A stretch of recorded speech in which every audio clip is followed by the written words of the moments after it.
akan lanjutin dari apa yang udah gue sharingin minggu lalu, yaitu tentang yang namanya point of view. Teman-teman mungkin udah dengar, mungkin udah gue akan sedikit reminder aja bahwa point of view setiap orang pasti punya. Setiap orang pasti punya sudut pandang, setiap orang pasti punya prinsip hidup, sistem berpikir dari seseorang tentang segala hal yang dibangun oleh lingkungan dari sekitarnya mereka. Apa yang jadi point of view-mu, apakah itu benar atau salah, itu masalah yang minggu lalu. Dan kita udah tahu bahwa Allah yang pengasih itu memberi hadiah terindah melalui apa? Alkitab, teman-teman. Alkitab untuk mengungkapkan apa yang benar, dan melaluinya ia rindu untuk membawa kita kembali dengan Allah, berinteraksi dengan Allah. Karena untuk itulah kita diciptakan. Jadi Alkitab itu adalah hadiah terindah yang Tuhan berikan. And then, pertanyaannya kemarin adalah apakah jadi orang Kristen yang baru pertama kali kenal sama Yesus, pola pikirnya bisa berubah kak, point of view-nya bisa benar? Jawabannya exactly, gue bisa jawab iya. Kalau kamu percaya sama Yesus, pasti point of view-mu, sudut pandangmu itu berubah. Tetapi teman-teman, itu nggak berarti langsung 180 derajat langsung berubah. Enggak. Ya, jadi kalau kalian tanya, loh kak, kalau misalnya aku percaya sama Yesus, aku kan sudah mulai menginginkan apa yang Tuhan inginkan, benar. Tetapi kalau itu nggak di maintenance, kalau itu nggak kalian pelihara, kalian masih memasukkan hal-hal yang salah, maka yang jadi dalam kehidupan kalian adalah hal yang salah juga. Karena kemarin Miko masih ingat pasti di sini, dia ada di sini. Kalau lu masukin brokoli, yang keluar apa Miko? Brokoli juga ya kan. Apa yang kamu masukin determines your output. Apa yang kamu masukin hari ini, prinsip-prinsip tentang dunia, ya itu pasti akan jadi prinsipmu. Dan karena Roma 12 ayat 2 juga ngomong gini, janganlah kamu menjadi serupa dengan dunia ini, tetapi berubahlah oleh pembaharuan budimu, sehingga kamu dapat membedakan manakah yang kehendak Allah, apa yang baik, yang berkenan kepada Allah, dan yang sempurna. Gue bisa bayangin teman-teman, hari ini kalau kalian tanya sama diri kalian sendiri, apa yang jadi point of view-nya kalian, apakah sudah benar atau belum? Gue bisa bayangin bahwa mostly teman-teman semua, cara pandangnya kita adalah seperti, seringkali adalah kita, cara pandang dunia adalah selalu mengajarkan kepada kita bahwa me adalah the center dari segala sesuatu. Seringkali kalau kita baca Alkitab kita juga tidak dengan cara yang benar, kita pasti nggak akan dapetin sesuatu. Karena me seringkali adalah suatu center yang tanpa sadar ini yang dunia terapkan. Contohnya nih ya, contohnya, gimana caranya aku bisa punya uang secara banyak? Dunia selalu menilai kamu berharga kalau kamu punya uang yang banyak, benar? Dunia selalu ngajarin kamu kalau kamu punya prestasi yang tinggi, maka kamu akan dihargai sama orang lain. Kalau kamu punya jabatan yang tinggi, kamu akan dihargai dan harga diri. Bahkan teman-teman yang paling parahnya adalah seringkali kita baca Alkitab ini dengan cara pandang bagaimana caranya aku bisa untung ketika aku melakukan firman Tuhan.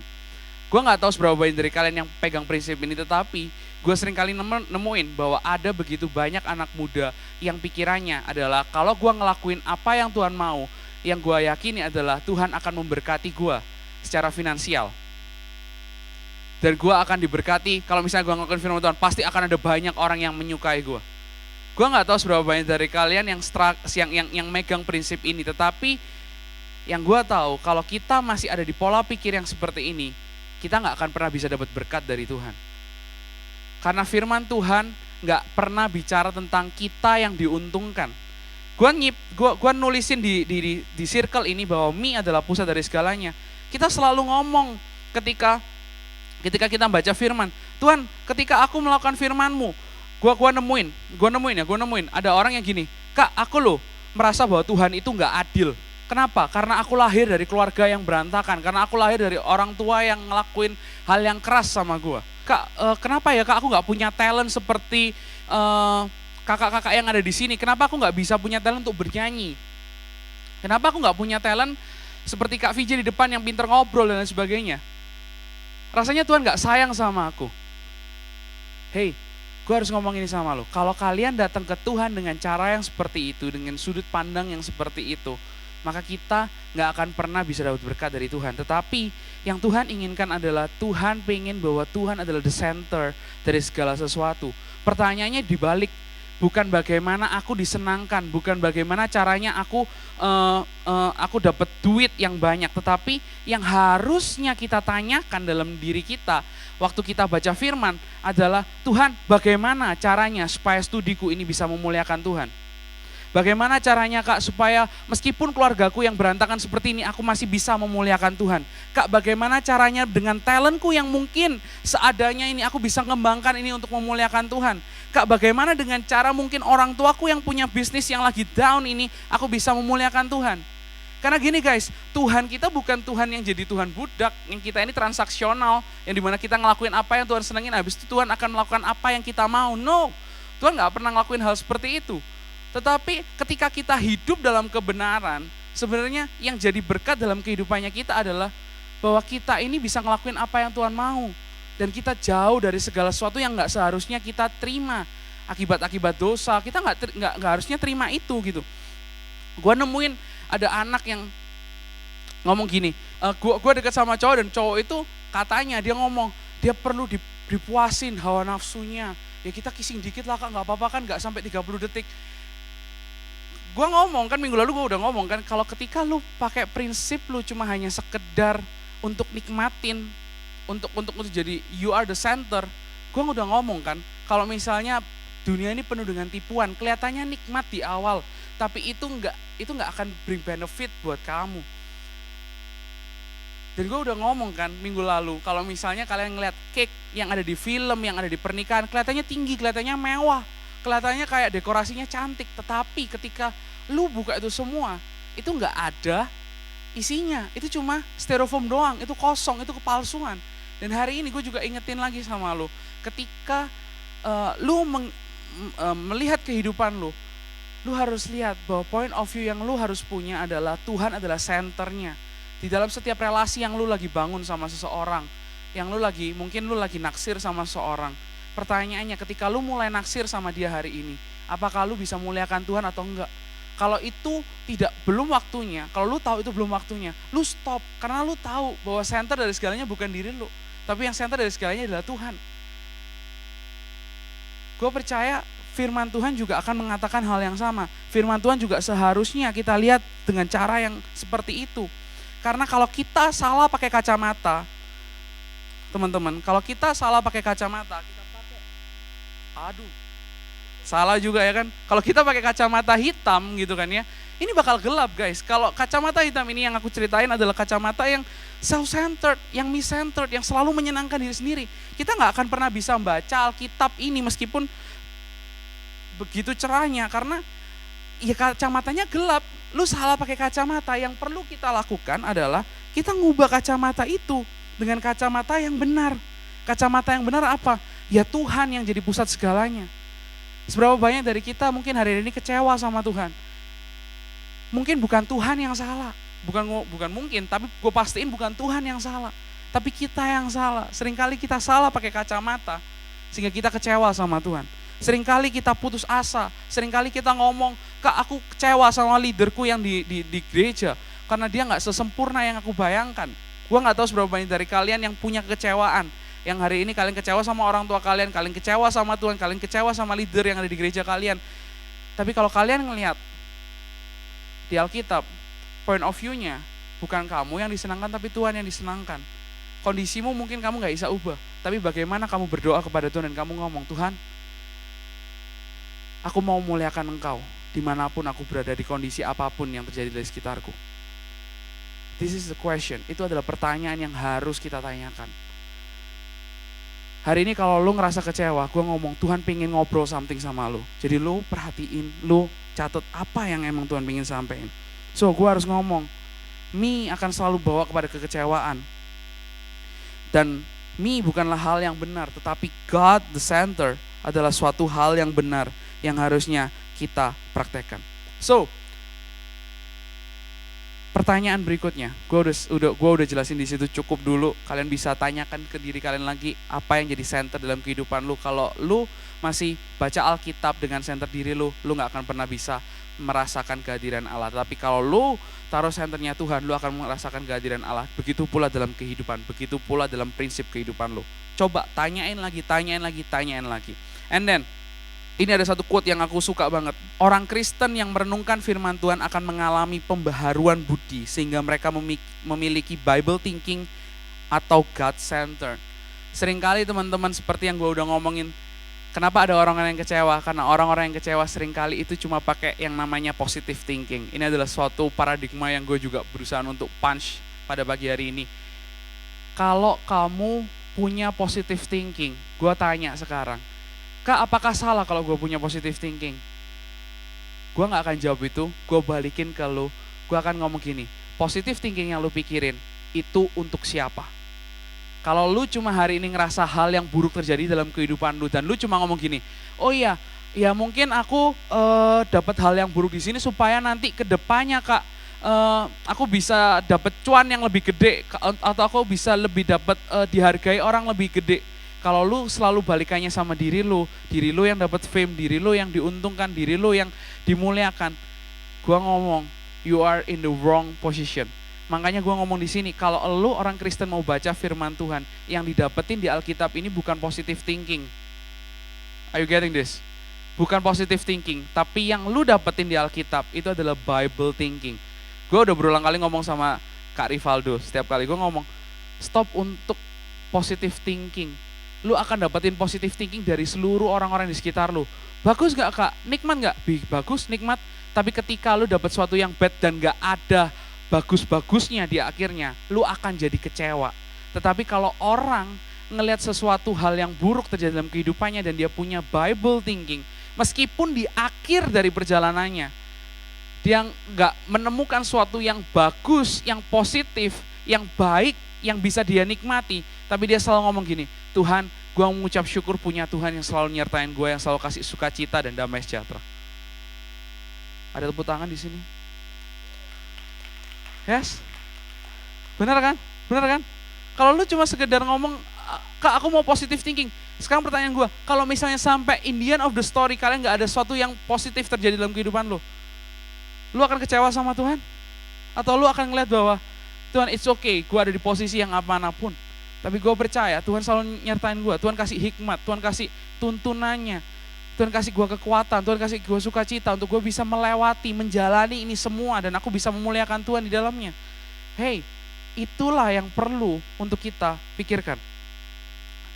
So, gue harap ini clear, pertanyaan ini gue bisa kejawab dan gue akan next ke pertanyaan berikutnya.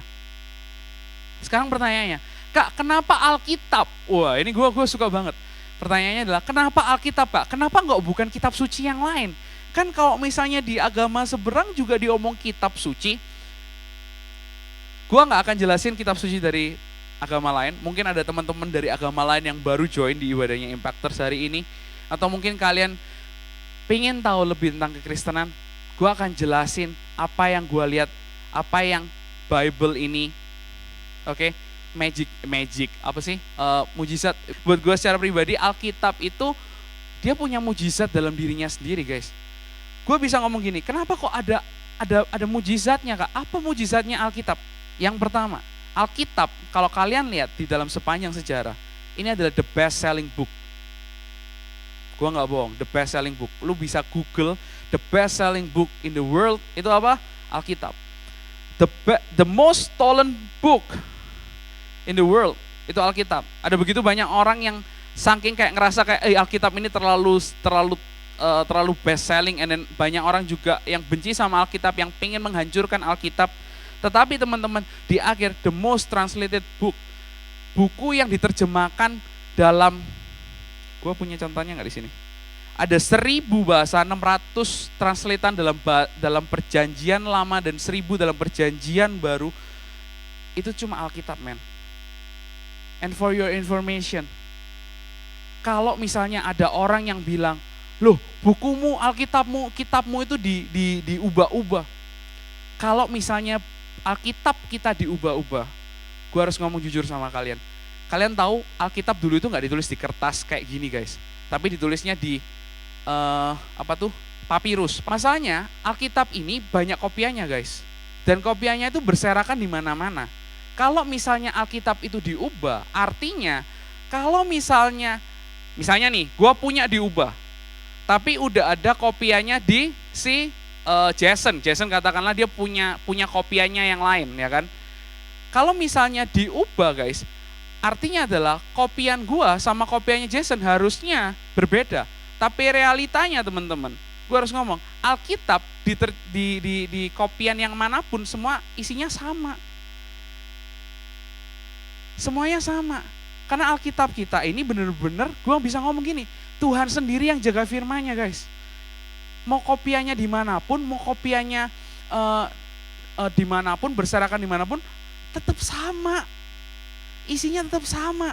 Dan kalau sampai ada orang yang tanya sama lu, kopiannya Alkitab lu pasti banyak perubahan. Kalau dia nuduh kayak gitu, lu tanya balik sama dia. Contoh, buktikan sama gua. Setelah lu tanya balik ke dia, lu buktikan juga bahwa Alkitab kita itu nggak pernah ada bedanya kopiannya. Itu mujizatnya Alkitab. Makanya kenapa gue suka sama Alkitab? Karena gue tahu secara sepanjang sejarah, mau kopiannya dimanapun, berserakan dimanapun, isinya sama. Disitulah Tuhan menjaga isinya Alkitab, firman Tuhan itu buat kita semua. Dan gak berhenti di sana teman-teman. Setiap penulisnya Alkitab itu ada 40 penulis dari berbagai zaman, dari berbagai tingkat sosial. Ada yang dokter, ada yang cuma nelayan, ada yang pemungut cukai, ada yang dalam tanda kutip ya guys ya, teroris gara-gara dia itu suka membunuh orang-orang Kristen. Ya Paulus maksudnya ya kan. Tapi itu semua dipakai sama Tuhan untuk menuliskan Alkitab ini. Dan somehow teman-teman, kalau kalian perhatiin di Alkitabnya kalian, itu semua punya satu message sentral, yaitu keselamatan melalui Yesus Kristus Tuhan. Dan kayak gini kita gak masih kagum sama Alkitab? It is a big question buat kita. Bagaimana kita gak kagum sama Alkitab?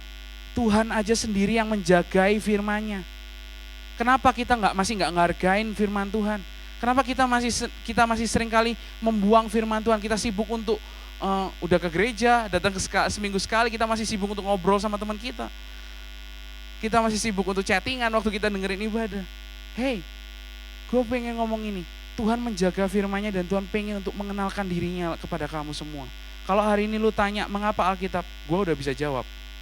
And yes, teman-teman, ini sudah jadi satu alasan buat kita untuk cinta sama firman Tuhan.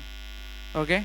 Dan hari ini gue akan singkat aja, sayang karena terbiasa. Oh, satu lagu yang gue ingat waktu gue nulis judul ini karena ditanyain sama Diva every week. Gue cuma ingat lagu ini. Aku bisa membuatmu jatuh cinta kepadaku meski kau tak cinta. Bener gak sih itu? Kepadaku beri sedikit waktu biar gue nggak bisa nyanyi guys, jadi suara gue biar cinta apa? Oh ya, datang karena terbiasa. Wah, buat kalian semua, gue yakin mungkin kalian semua struggle dan kalian nggak punya cinta sama firman Tuhan. Tapi ini ada firman Tuhan buat kalian semua. Ada Mazmur 1 ayat 1-2. Dikatakan berbahagialah orang yang tidak berjalan menurut nasihat orang fasik, yang tidak berdiri jalan orang berdosa, dan yang tidak duduk dalam kumpulan pencemooh. Berbahagialah di sini, seperti yang tadi udah gue bilang, berbahagialah di sini artinya bless. Diberkati itu apa? Mungkin pikirannya kita kalau misalnya udah baca ini langsung gini. Udah langsung pakai kacamata itu habis itu. Untung. Enggak, guys, enggak. Literally berbahagia di sini itu gua kasih artinya di situ. Eser yang artinya adalah menjadi beruntung karena apa? Menerima penyertaan dan kebaikan Tuhan. Hari ini bless berbahagia bukan masalah tentang duit, tapi berbahagia di sini adalah bicara tentang kamu disertai sama Tuhan. Itu adalah berkat yang lu terima. Dan yang berikutnya, teman-teman semua, gue akan rada cepat sedikit. Orang yang tidak berjalan menurut nasihat orang fasik, yang tidak berdiri jalan orang berdosa, dan yang tidak duduk dalam kumpulan pencemooh. Ada 3 kata yang gue pengen mark di sini, yaitu bicara tentang berjalan, bicara tentang berdiri, dan yang terakhir apa? Duduk. Kalau kalian ngelihat ini semua teman-teman, oke, ini tuh sebuah proses. Di mana gue harus ngomong. Gue akan sedikit repeat yang tadi. Di mana? Kalau lu punya ada sekumpulan anak-anak, gue nggak tahu pernah nggak kalian ada sekumpulan anak-anak gitu kan ya, dia suka gosip gitu kan ya.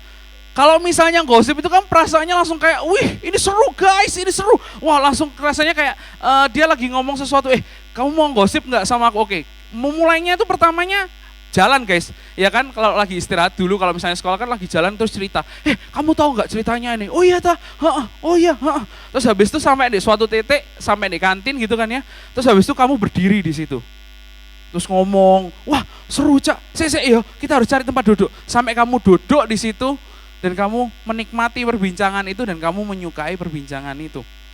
Somehow ketika kalian ngelihat di ayat ini ngomong orang yang tidak berjalan menurut orang fasik, tidak berdiri dan tidak duduk.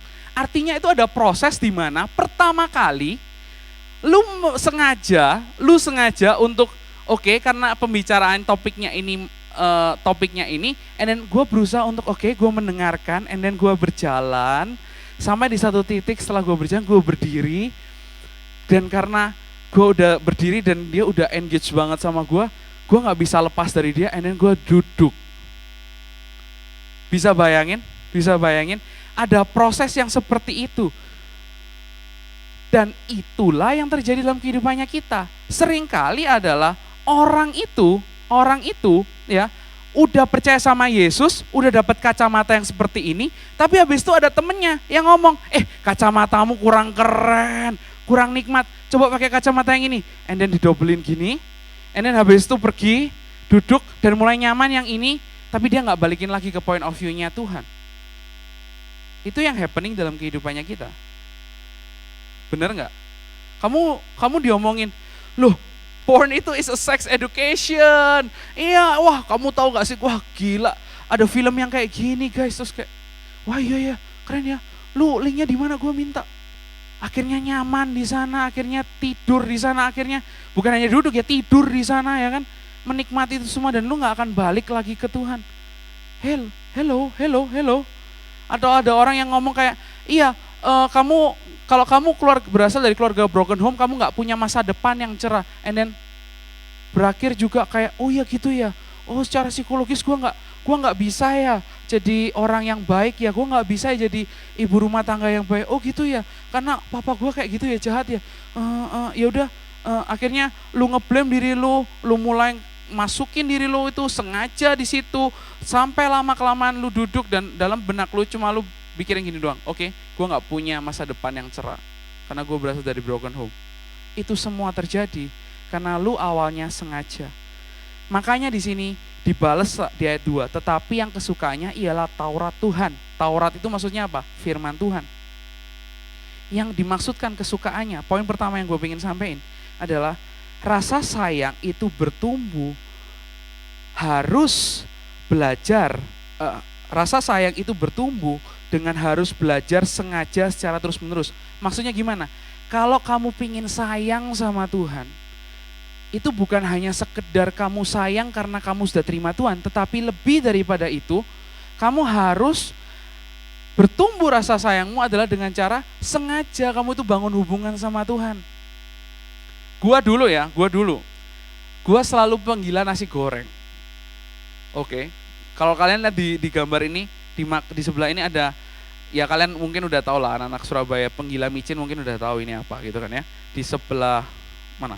Sebelah sini. Ini apa? Ini mungkin kalian udah tahu gitu kan ya. Ini nasi apa tuh? Serengannya Aldo pokoknya. Ini apa nasi ayam Pak Saijo ya kan. Kalau gue selalu mikirnya gue pengen nasi goreng itu sudah cukup gitu kan ya.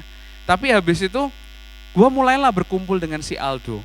Aldo ngomong, wah Koji harus nyoba nasi ayam Pak De Saijo. Wah enak Koji. Wah terus habis itu karena kayak enggak biasa aja gitu kan ya, aku main gitu ya, terus kumpul ngobrol, habis itu Koji ayo kita makan Pak De Saijo gitu kan. Waktu itu aku rada sedikit lupa ingat, pokoknya ada teman kita lagi Krisgo gitu kan ya, terus makan di situ, iki enak Koji. Wah pertama dia ngomong pesen sing ini nasi ayam, tapi aku waktu itu ingetnya aku nggak pesen nasi ayam langsung, aku pesen nasi goreng karena aku merasa kayak apa sih nasi putih dikasih micin kayak gini tuh masa enak sih kan ya. Habis itu mulai mulai makan kan. Aku nyoba pertama kali nasi goreng biasa aja. Nyoba punyanya Aldo, terus ngapa? Oh iya, lumayan enak ya. Ya wes, oke. Sehari berlalu ya kan. Terus aku itu masih penasaran gitu karena aku kayak sebenarnya nggak berapa suka sama Pak Desa Ijo, tapi kayak ngerasa kayak Aldo kok bisa suka ya. Aku tak coba pesen lagi deh, aku tak coba habis satu porsi. Besoknya aku pesan Gojek lagi. Gojek, makan lagi. Wah, Pak Desa Ijo. Lama-lama kok enak ya. Yang saya kayak nasi putih dikasih micin gini tuh enak. Aku kok jadi kayak anak generasi micin ya. Padahal kan lebih enak nasi goreng gitu kan ya. Tapi mulai teracun. Pertama-tama rasanya kayak wah biasa aja gitu kan ya.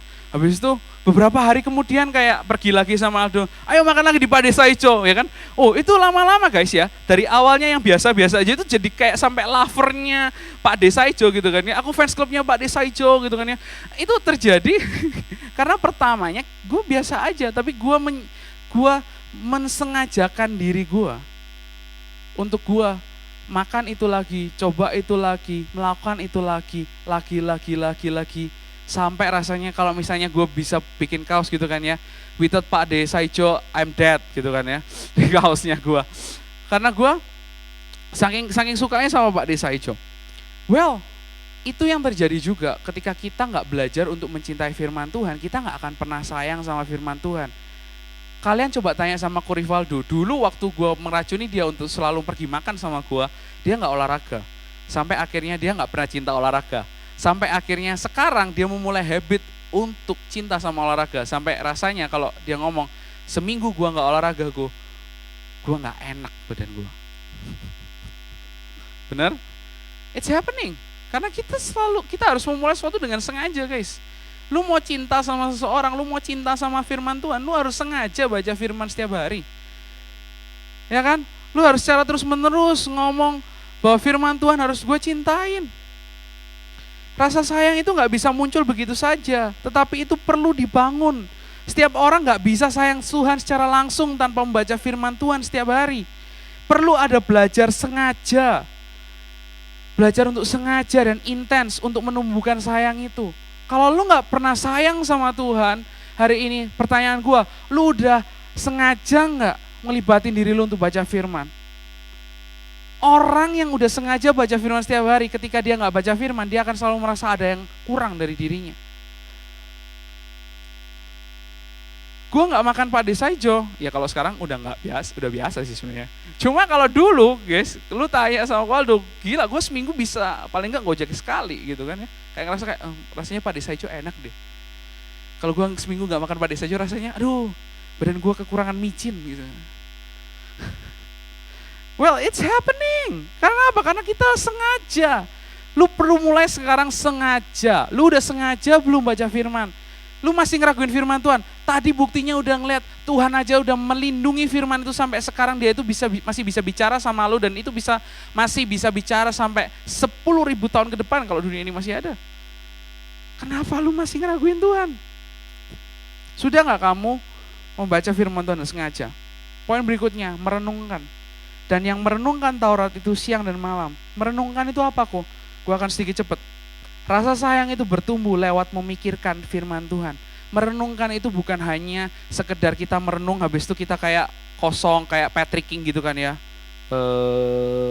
Baca firman. No.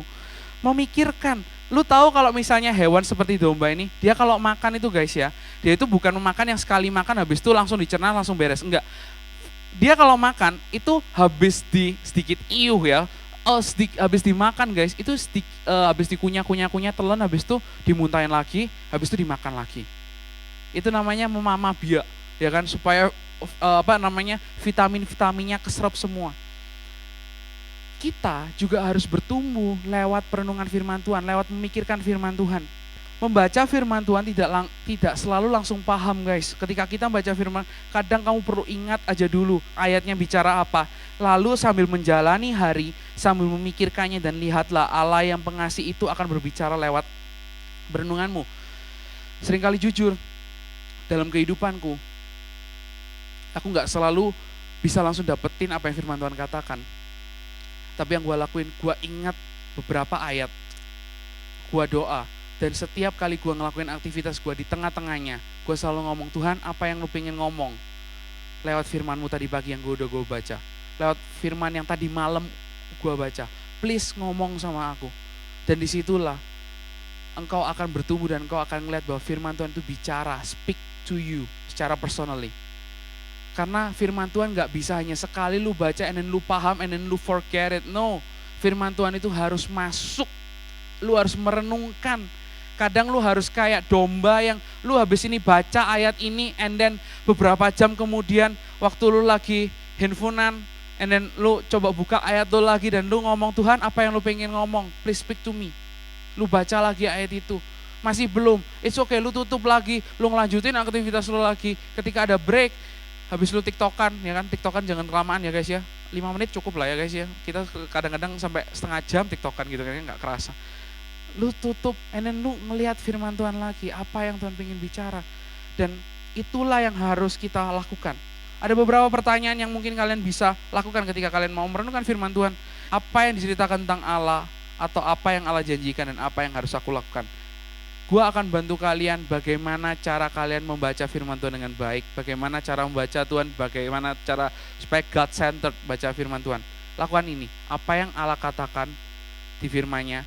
Dan yang kedua adalah apa yang harus aku lakukan untuk muliakan Tuhan. 2 pertanyaan ini cukup untuk membantu kalian. Dan gue akan close dengan statement ini. Why kita harus baca firman Tuhan setiap hari? Ada satu quote, my favorite quote, dari Martin Luther. Dan ini quote favoritnya Corey Valdo juga. Firman Tuhan ngomongin, we need to hear gospel every day. Kita perlu dengerin firman Tuhan, Injil itu setiap hari. Karena seringkali kita lupa akan hal itu. Hari ini, gue gak tahu apa yang happening dalam kehidupan lu udah mulai sayang sama Tuhan atau belum. Lu mulai jatuh dalam suatu hal yang salah dan lu pengen balik lagi sama Tuhan. Lu mungkin jatuh ke prinsip-prinsip dunia yang salah kayak porn is sex education. Lu mungkin bangun hubungan sama orang sampai kebablasan dan lu ngira kayak cowok itu perlu dipuaskan ke hawa nafsunya. Jadi sebagai pacar aku akan melayani dia. Hello. Gue gatel sih. Jangan jadi stupid ya.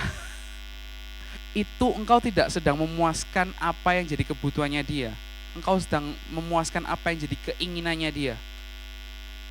Karena jujur Bu, kalau lu cari riset, cowok itu seringkali ngomong, aku itu kan butuh seks, butuh apa, itu semua kebohongan guys.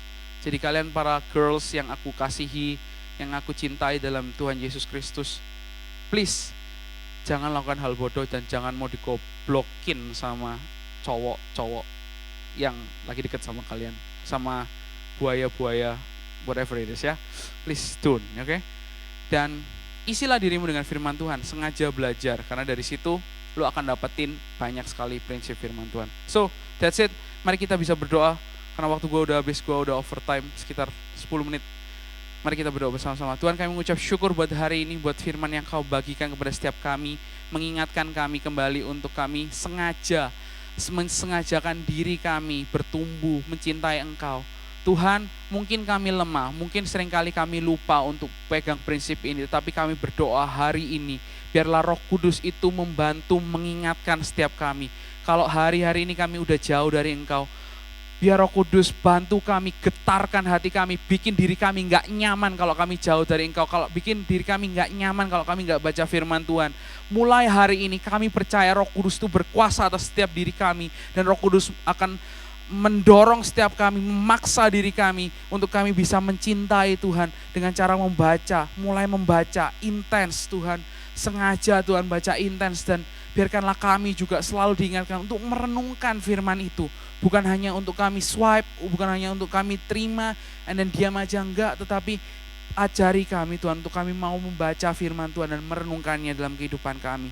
Kami percaya Tuhan, Engkau Allah yang sudah melindungi firman-Mu dari beribu-ribu tahun yang lalu hingga sekarang, dan Engkau sendiri Tuhan juga yang akan memakai firman-Mu Alkitab ini untuk berbicara banyak kepada setiap kami.